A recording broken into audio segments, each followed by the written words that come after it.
Hey everyone, I'm Aidan Walls, and I know I'm late to the party, but this is my review of the RGB20S. This device was sent to me by LIT NXT or LIT NXT, and yeah, I'm going to finally do my RGB20S review. My first Powkiddy device was actually the X55, so this is my second Powkiddy device, the RGB20S.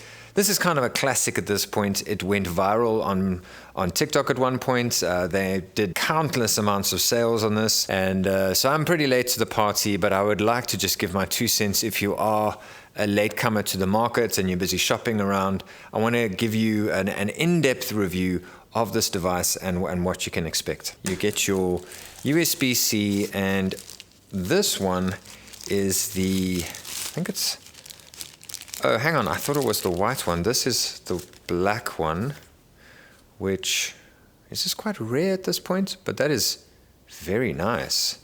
I was actually going to show you how to put the stickers on, but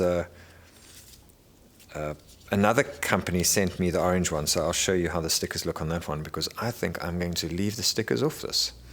Looks very nice in the black. So the black, I think the panda sticker would look really good on there. And then you've got the brown bear, the orange tiger, which they gave you 2 of because I think it's the most popular one. So it comes with an instruction manual. I actually think this is all in Chinese. Yeah, so this might just be a Chinese model, so I don't want to be too harsh about that. The fact that a Chinese manual was sent to an English-speaking country, because I think it's a Chinese company that sent me this, LIT NXT. So as we start the sort of walkthrough of the device, I first want to just show you the sticker. So the sticker has these laser cutouts. You might see it on screen. Yeah, you can definitely see by the eyes the little laser cutouts there. This one has laser cutout. Well, they've all got laser cutouts for the face buttons, for the function button, the D-pad, the joysticks, and then the speaker grill. So those are the obvious ones. And then these buttons are start and select buttons. But what I didn't notice on my orange sticker was that there's a little sticker, a little cutout here. So just a quick little note from kind of doing this a couple of times is just that little cutout for the LED lights. Just make sure you get that out with a pin or whatever you need to do to get it out. But when you peel this off, all these ones will be easy to get out, but that little one, just poke it out with something sharp. Okie dokes. Moving on to the walkthrough. All right, so there's nothing on the top. So what's interesting is now I do have the fortunate thing of having 2 devices. This device's buttons are horrifically shaky. This one is way better. So that is very interesting. So maybe because I think the black ones were made later. So that is definitely an improvement. So I can definitely recommend this one if you are concerned about the shakiness. These R1, L1, R2, L2 buttons actually seem a bit better than these. Similar, but just you can feel it's a bit tighter. The thing that I will note with these buttons is that when you hook your fingers around here, it's very easy to press the R1 while you're trying to press the L2. The Miu Mini Plus, I said they've got a higher distance between this part and this part. That distance from there to there is far greater on the Miu Mini Plus, and so you end up with a better sort of comfort level of using these buttons. That being said, these devices, don't play a lot of games that are necessary for L1, R1 plus pressing face buttons and all that. I tried to play Assassin's Creed on this last night, and there's a lot of audio stuttering and that, so it's not the perfect gameplay. So those games are not perfect for these anyway. So your R1, L1, R2, L2 are definitely for save states and for auxiliary buttons, auxiliary features. On the side, we've got our OS card and your volume rocker. I find that especially when I install Unofficial OS, I need to press and hold for the volume to take place. If I press, some devices require like digital presses 1, 2, 3, 4 to get it to go up in notches. This one seems to need you to press and hold for it to take effect. And then you've got your power button, so power and sleep button, reset button. I do find that the StockOS, as much as ArkOS is a great system, for some reason the stock system that they designed for this is a little bit glitchy, and I actually saw 2 reviewers. The one chap's name is Shane Craig. We've corresponded on Twitter a few times. he actually, I think he didn't brick his device, but he bricked the operating system. So he had to flash a new operating system, and I think it was one of his first times introduced to flashing operating systems to these devices. And it's not that difficult. At that time, he found, ArkOS, and he installed ArkOS. And so the face buttons, these joysticks, the problem with them is that they stick out of the body quite a bit, and that poses quite a few issues with this device. One being that it's not very pocketable, so when you try to put it in your pocket, you're going to get this caught on the edges of your pockets. And then the other thing being that they just feel extra wobbly. So I just found that when I was trying to use them in gameplay, because you don't have it recessed, it just feels a little bit precarious, sticking so far out of the device. When your fingers are used to here, and then you've got to go, it feels like an eternity of distance between there and there, lifting your thumb from here to here.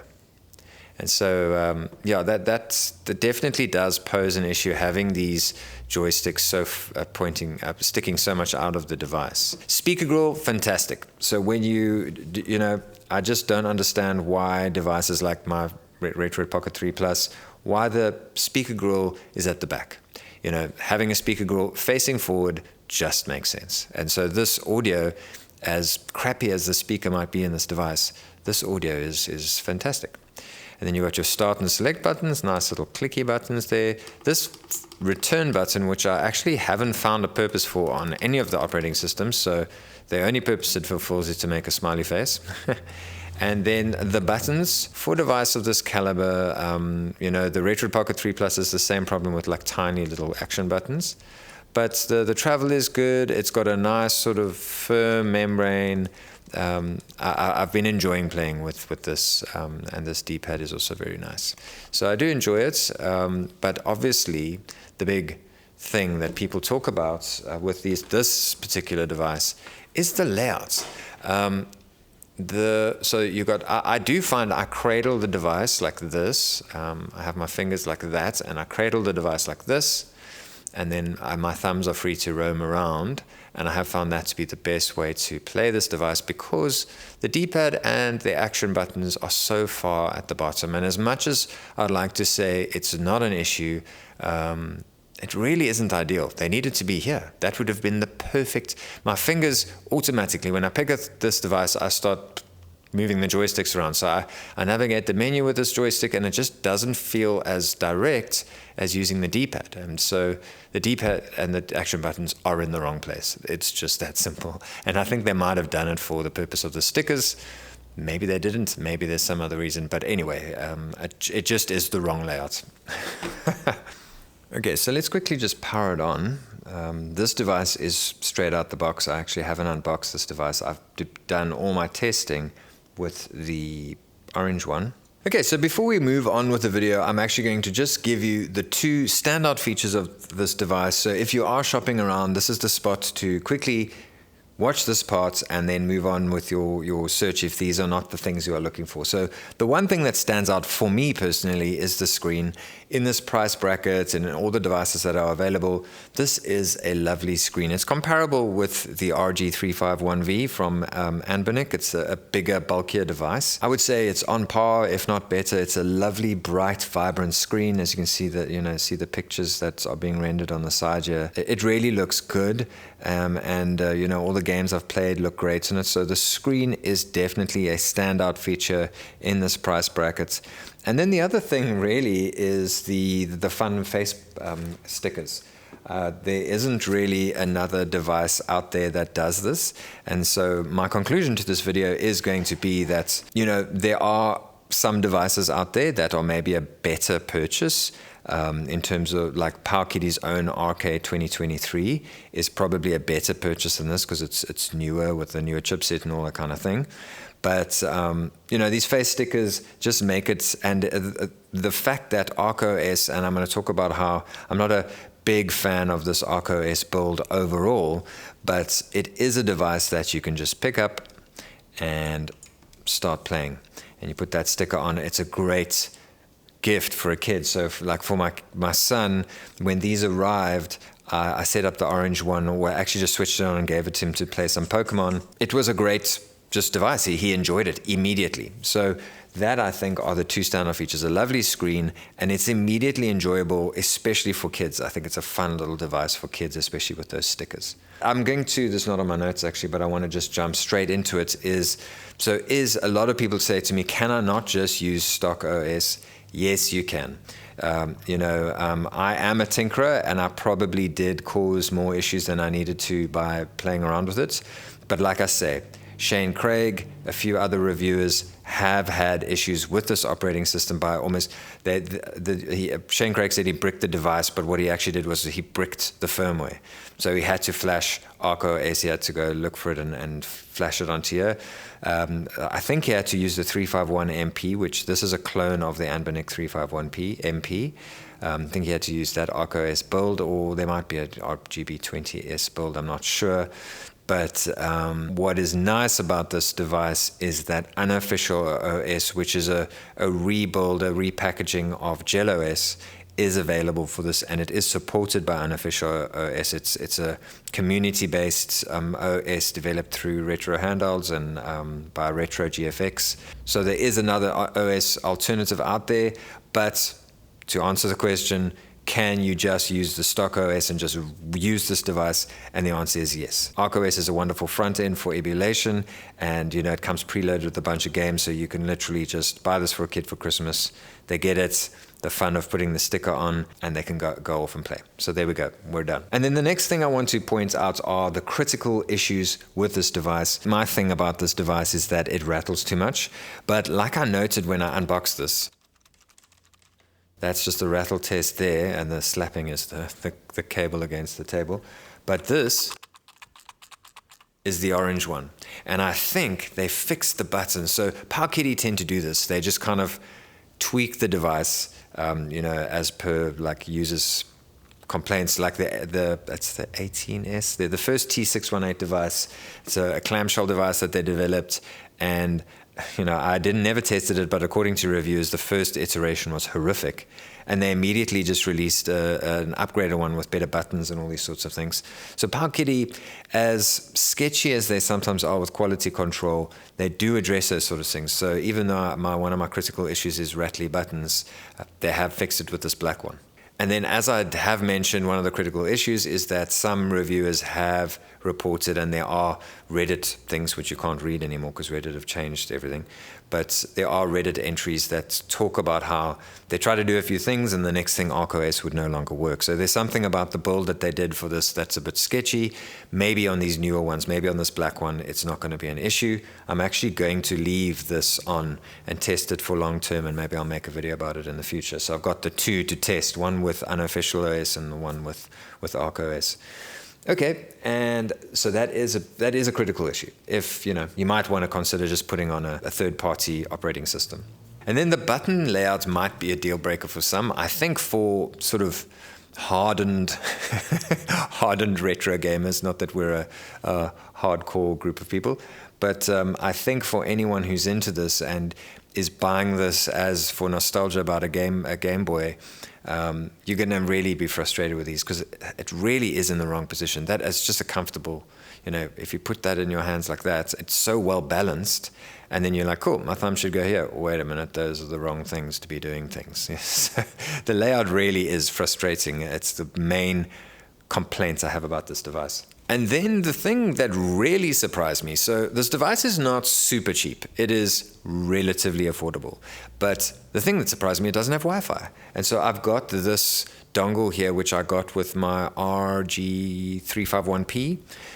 So the Anbernic shipped with this. Yeah, and it does work. So these are quite cheap on Amazon, and I will put a link in the description for something like this, because Wi-Fi just makes life so much easier, and you're going to see that as we move on with the review. All right, so let's quickly just do a little light bleed test. I'm just going to switch the studio lights off. I've got another light there. There we go. That's enough darkness to test it. So you've got the LED there, which at a certain angle might be problematic, but they've actually closed that hole on this device compared to the orange one, so that is a benefit there. But I can't see. If we close that, I Can't see any light bleed. And you know what, light bleed, as much as I do these tests, I think it's a non-issue. And then, okay, so we're in the studio, and this the camera is not on auto exposure, so we're gonna get so let's go display settings. So we're on 100% brightness. Let's bring it right down. So what's nice is, let's see if we go to 0. 0 is that, so it's basically a non-backlit screen. If I quickly switch the lights off. So if you're playing in bed next to your partner, that is actually really nice. So I never got to actually test this in bed next to my partner, which I often do with these devices. For some reason, I never tested the brightness. I didn't think of it. But I did do a nice comprehensive battery test, which we'll talk about later. But that, in this room, in this current lighting situation, let me just switch one more light off. There we go. Now we're really talking darkness, sort of close to bedtime light, maybe with an ambient light somewhere in the background. That is a really nice bedtime brightness. And, you know, the operating system's supposed to have a function. You're supposed to have a shortcut to brightness, and I can't find it, so maybe I will have a look at that now. You know, I test these devices every single day. That is a very good brightness spread. Size and pocketability, so the two things holding this back from being a perfectly pocketable device is this thing with the shoulder buttons, but it does make it very cradleable in your hands, and these horrific joysticks. So it's not super pocketable, but you know, obviously it's small. It's nice and portable. If we compare it to some Anbernic devices that I do have handy, you know, this device people have complained is not pocketable at all, which I would disagree with. If you've got big pockets, it should be fine. But I would say it's almost less pocketable because of these suggestive little things here. This is very pocketable because of the recessed joysticks. So this is more pocketable. Actually, this is the least pocketable out of the three. Yeah.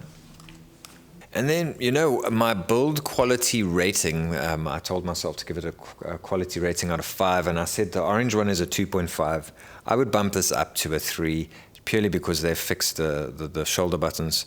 So I would say a quality rating of about a 3. This plastic is very nice to the touch. It's like a matte plastic. It is not really a fingerprint thingy, but I really do like this black. It's very nice. Just don't know if I can get over this layout. Okay, so for this audio test, I'm going to use the Anbernic RG351V, purely because it is probably the most comparable in price and form factor. It's a lot bigger, but it is my favorite vertical device to date. I haven't tested the 353V, but I do have a feeling that this is still going to be my favorite vertical device of all time. So let's go into Mega Drive, do my typical audio test.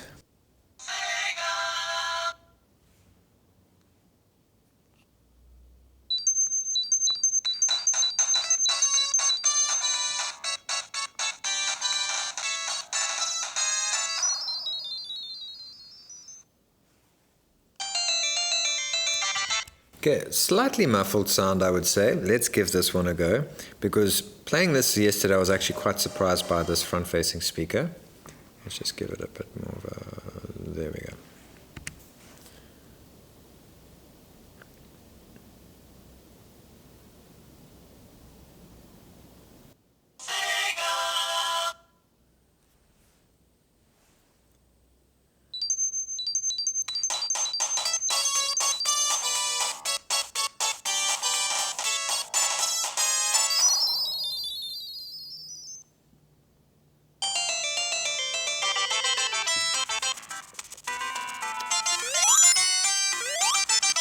Okay, so that was actually, to me, interesting as a nerd who makes these videos, because this audio was definitely better. Like, you know, I don't know how it's going to sound on the video when I play it back to you. In the studio, right here into my ears, this is definitely clearer. It's a nice, even, good dynamic range speaker compared to the RG351V. And I've always rated this, you know, I suppose it was early days as well, but I've always thought front-facing speaker, nice big grille. This sounds really good, and it does sound good compared to some of the competitors, but RGB20S has got it beat, definitely. So I did do a battery life test on this. Unfortunately, I don't have, the guys put a timer and all that, and they proved that they definitely did the battery life test. What I did was I just switched it on, put it on maximum brightness, and just played a bunch of games, handed it to someone who's visiting us. We just played a bunch of games, retro games, 16-bit games, all that. And it lost it. I will put it on the screen now, but they have their specific time that they say this thing works on. It's just as well it doesn't have a Wi-Fi chip, because 4.5 hours is fine, but I was expecting it to be more along the lines of 6 hours. So anyway, that is the battery life. So sleep test with the stock OS, let's just see. So you just press the power button once, power button again. It doesn't have like a, start playing the game that you were last playing. Let's just check that though. So we're busy playing some things. I must say, the stock OS is nice. Again, just to reiterate, if you are wanting to just be one of those people that doesn't fiddle and just puts the stock operating system on, it's going to be fine. Let's see if I press that. Yeah, just starts where you left off. Wow, I didn't even know that. Just figured that out now, making this video for you. You can go on to depending on what operating system you're using, you can go onto the ArkOS website or the Unofficial OS website and get all the shortcuts. Most people have the same shortcuts for RetroArch, because this is a RetroArch backend. So what that means is these games, your front end is Emulation Station, and the build is ArkOS. Okay, we're getting very complicated now. But so ArkOS is your front end, and then your back end, the thing that's managing all the games in the back end, all your emulation and emulators, is RetroArch. It has the same shortcuts like for most of these front ends, ArkOS, UnofficialOS, AmberElec. They usually use the same shortcuts. So for your saves, you press select and R1, and then for your load, select L1. There you go. And then in terms of the battery life, the overall experience, so, real world experience playing this for, a week or so, using this device. If you're the sort of person that puts a device in your bag and then whenever you need it, you want to play it, this does have a proper sleep mode, so your battery will last, but you've only got 4.5 hours. So, that is, if you're a heavy player of games, that isn't very long, and so you'll want a power bank with you, or you want to just charge it at your bedside every night or wherever you charge your devices. So it's not the best battery life, but it is pretty good and acceptable for what it is. So Ergonomics, I have spoken about this a few times in the video, but if you have clicked on this time code and you want to know a little bit about it, what I'm saying about this device, it's very well balanced. So if you put these little goodies, these little things in your two fingers like that, and then rest the rest of the device in your fingers are going to immediately go to the joysticks. And that's not really where you want them. I mean, you can start to get used to playing all your games with the joystick. Like for instance, now this game is not actually mapped for the joystick, so I will have to go in and map it in the menu. But if you want to tinker, that is a little bit frustrating, and it just doesn't make sense to have these buttons at the bottom here. So my overall impression of that is it's just wrong. It's just the wrong way to lay a device out. These joysticks should have been at the bottom, or at the very least a joystick and action buttons, and do that layout. But this device isn't powerful enough for that. They really should have had these buttons up here and the joysticks down there. That would have been much, much better. So I would say it's perfect for short to medium gameplay, which is perfect. It is predominantly a 16-bit device. But long-term gameplay, if you've found a PSP game that you want to kind of work through on this device, it's going to get quite frustrating and your hand is going to get fatigued because it is just a weird layout. It's just the wrong layout. Next I want to show you is the Wi-Fi capability, and I'm actually not sure if this is going to work with ArkOS. I think I only used it on Unofficial OS. So you put it in the OTG section. That's the OTG inputs, that's your DC inputs, and you heard it kind of go beep, because they probably didn't put a Wi-Fi chip on here because of that. I know Anbernic had a problem with that at one point. Probably didn't put a Wi-Fi chip in it because it makes that funny noise when you use it. But it does come in very handy. Now, ArkOS, I think, I actually only tested this on Unofficial OS, so let's go into the options. Wi-Fi. There we go. So we're going to the Wi-Fi. This is where I got confused initially, and I did a whole lot of weird things and broke my ArkOS. But you'll see here, I'm not sure which one is selected. It's kind of confusing. That one? Okay.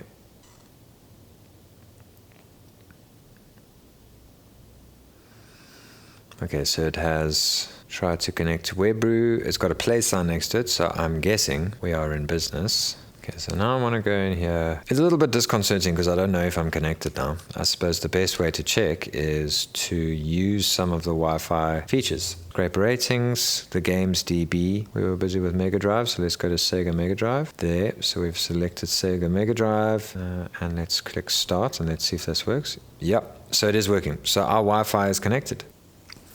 So another benefit is you can update the operating system, which was a big mistake now, as I'm trying to make a video. So while this is updating, I'm also going to just talk about ArkOS as a whole. So, you know, I used it in the beginning, and then I used it at the end with doing this review, because I just like Unofficial OS, so I'm a little bit biased on this. So jumping back into it now for the video today, you know, I used it, as like I said in the beginning when I set it up for my son, is ArkOS is perfectly serviceable. And now, you know, I never updated it before. And I have a feeling that if you just get a dongle, run the updates, you'll probably sort out whatever issues the reviewers were having in the beginning, because, you know, clearly there's an update. So if you can get a dongle and you can just update ArkOS, you'll probably bypass any issues that you could possibly have with it. And it really is a great little OS, and it looks great. And so if, again, I'm repeating myself, but if you are in the market for a device that just works straight off the bat and you just want an operating system that looks great, feels great, ArkOS is perfectly usable. But if you are a tinkerer and you just want something that works a little bit better, Unofficial OS is available to you. I do think, and I think some video guys have made videos about the performance differences. I do think there are some performance differences on these. And so what I would recommend on that in terms of the performance differences between the operating systems is to, instead of researching all the different possibilities of what's going to perform better, rather, you know, if you have a game that you are interested in, so, you know, for example, I love Darkwing Duck, which is going to play on everything perfectly. But let's say, for example, Darkwing Duck doesn't work well on ArkOS. Try it on Unofficial OS, or Google it, or check it out on Reddit, or then there might be a spreadsheet available for this device. I know there's a lot of research on this chipset specifically. So you can quickly find out what game works better on which operating system, and then kind of make a choice from there. But I would rather just choose an operating system that you like. If you are a tinkerer, go with Unofficial OS. If you think it's maybe a little bit better, and just deal with the performance differences, because I think if you go back and forth, you're going to drive yourself crazy. All right, so the other thing for scraping is you can use Screen Scraper. So you go to screenscraper.fr, and these are my settings. You can use the Mix 1 or Mix V2. It basically just gives you a screenshot. It gives you the logo and the box art. So that's just a nice little mix. I like to do that, especially for if I'm giving the device for someone to use. It gives them a nice general idea of what the game is. So box 2D, I don't like the 3D box art. And then wheel and marquee, I usually choose marquee for the logo. Scrape the ratings, you can scrape the ratings. Scrape videos, I leave off because it's going to take up a lot of space on your SD card. Add your username, so you just go in here and type your username. You've got to use the buttons to do that, like that.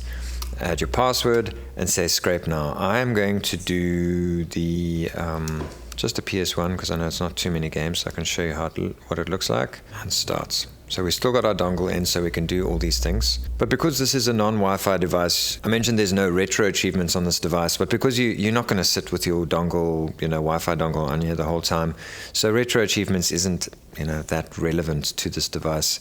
And so even though I actually had it on my notes as an issue with ArkOS, it actually isn't, because this device doesn't have Wi-Fi built in. So we're just getting PSX to do its thing there, and there we go. So it's busy loading, but that is basically your mix v2, and you'll see it's got the ratings there, it's got the logo there. And then the other thing I just wanted to show you is, once you start using this and you've got a lot of games here, I mean, some of the catalogs have got 2,000 games in them, is Colin McRae Rally 2, one of my favorites. Press Y and it is now a favorite. Now we go back and we go into the favorites menu, and Colin McRae number 2 is there.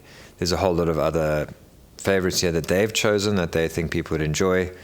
I'm probably going to remove them all and make it mostly Pokemon, because I think my son is going to use this device. They have the theme NES box, which I really like. You know, everyone that I've seen use this device is actually just using that theme, because it is just so nice. This is kind of like a Nintendo Switch vibe, which I enjoy. It gives it and it looks really nice on this black device. But yeah, so I'm probably just going to leave it there. But there are a bunch of themes that you can try out here. That's very minimalist. Don't like that. That's pretty cool. Anyway, so there's a bunch you can go through there, but I must say I do like this the best. Yeah, it's just got a vibe. Cool. All right, so let's quickly talk about the alternative operating systems. I have Unofficial OS on the other device, and I've tested it extensively. It is my preferred OS, but like I said, after updating this and doing this video and noticing a few things, I do think that this is perfectly acceptable for almost everyone who's going to use this device. So if you do want the sort of minor tweaks that you get with Unofficial OS, you can go that route. But I must say, now that I've got this and I'm looking at it again with fresh eyes, I'm kind of uncertain why you would even want to use Unofficial OS. Like I said, one of the benefits was retro achievements, which you don't really need. The overall user system on Unofficial OS I do prefer, but I think that's more of a personal thing. I think the overall just unified experience of this device is really nice. If you are just going to buy it and use the onboard games, you won't even need to scrape artwork, so you won't even need a dongle. But if you do go that route, the Wi-Fi setup on here is quite cumbersome. Yeah, like I said, you've got to use the shoulder buttons to move around, which took me forever to figure out. And then when you do go in here, I'm still not 100% sure which one is activate. I think this means if I press A, it's going to deactivate the Wi-Fi. I'm still not 100% sure of that. So the user interface has a few quirks that I'm not a huge fan of. But other than that, you know, it's great. So if you do reach a point where this thing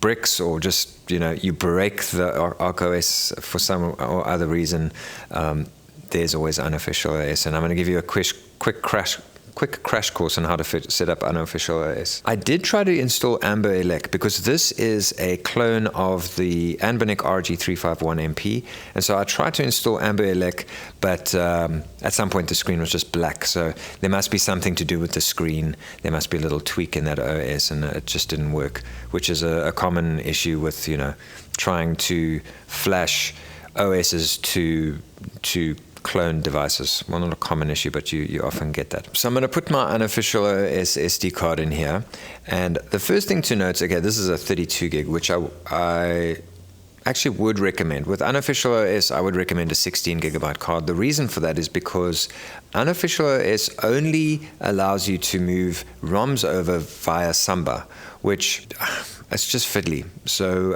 I would recommend, if you do go the Unofficial OS route, to do a 2 SD card system. Whereas with ArkOS, you could actually just flash everything to a 64 gig card. There's another downside to Unofficial OS, as much as I do like it. Anyway, so there we go. Pop that in there.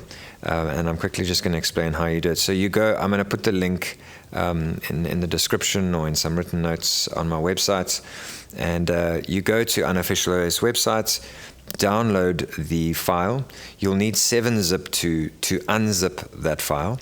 And then I use something called Berliner Etcher. So if your SD card is a fresh SD card, just pop that SD card into your SD card reader and flash that unzipped image file to your SD card using an app called Bellina Etcher.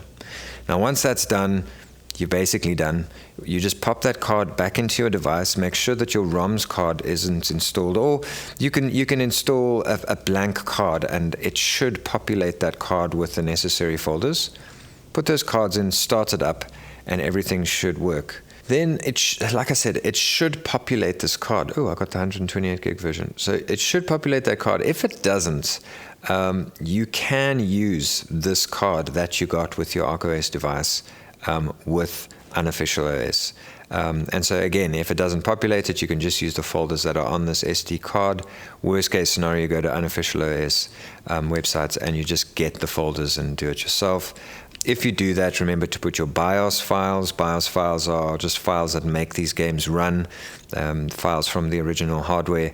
I unfortunately can't tell you where to get that, but it is pretty easy to Google and find that and download it and put it onto your card. It's just a BIOS folder on the ROM's SD card. So now I'm going to just put this SD card in. I'm just going to reset it. All right, so once I'm back in Unofficial OS, it reminds me why I like this OS so much. It's really clean. I suppose I've also spent a lot of time setting it up and tweaking it, but sort of it's got these overall system settings, which you also have in ArkOS, but I just find this, even though all these things are very nerdy and complicated sometimes, I do find this very easy to follow. Like, for instance, this is a huge win compared to ArkOS. This is just a normal internet login system, whereas ArkOS is just weird, So stuff like this, if I was giving this to someone to play and as a gift or whatever, I would much rather give them this than give them ArkOS, because it even though ArkOS is kind of unified and ready to roll, if they do need to tweak it, this is just easier to follow and easier to do. Well, that's another sort of issue with Unofficial OS, is the fact that Theme Master doesn't work for it. So you're kind of stuck with the 3 themes, and the only one that's really worth its salt is this main one.